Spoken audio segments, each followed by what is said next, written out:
रात्री शिवाजी महाराज यांना मानाचा मुलगा आदरणीय मुख्य रापा तित्तजन और मेरे प्यारे दोस्तों, आप सभी तो सूर्य जयंती की खूब शुभकामनाएं।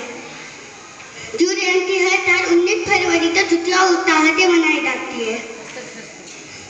लगभग 300 साल मुगल राजाओं ने महाराष्ट्र पर राज्य किया। इनके राज्य में दोस्त सुरक्षित नहीं थे। इनके राज्य में महिलाएं और बच्चे घर और जमीन सुरक्षित